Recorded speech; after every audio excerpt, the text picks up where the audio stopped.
Por razones como esa, muchos artistas dominicanos de nuestro país, que son buenísimos, buenos, con buenos ejemplos, que vienen guayando la yuca desde abajo, pero por razones negativas a veces el artista lo que hace es que se frisa y su temporada es más corta que la de los demás. Porque este artista, buen artista, un ejemplo de la República Dominicana, siempre lo hemos dicho, esto es Buscando Sonido, soy Henry Santana RD, siempre lo hemos dicho, Dalvin La Melodía es un ejemplo que los demás jóvenes tienen que seguir ese ejemplo.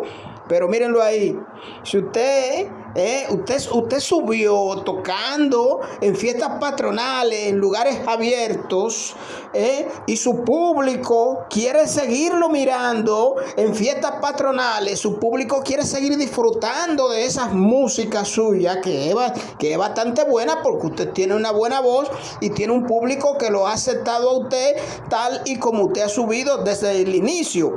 Entonces mantenga esa humildad. Hay que mantener esa humildad. Siempre lo hemos dicho, esto es Buscando Sonido, con este servidor Henry Santana RD. Siempre lo hemos dicho, el artista que se olvida de su humildad, eso es así hasta en la política. Hasta en la política es así. Por eso muchos políticos fracasan, porque muestran humildad en el comienzo. Después que suben, que ganan, la humildad se va. No, hay que mantener la humildad. Sea usted un buen político o un buen artista.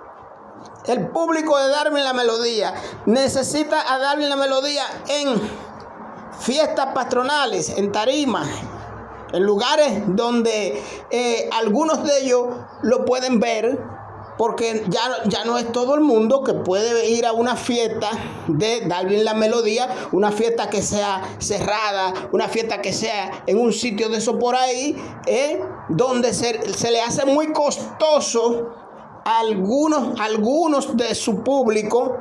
Entonces la humildad, Dalvin La Melodía, mantenga la humildad para que se mantenga siempre pegado. Somos Control Master, ¿qué es lo que somos? Buscando sonido. El señor Henry Santana RD, las redes sociales, somos canal Santana RD. Esto es Buscando Sonido.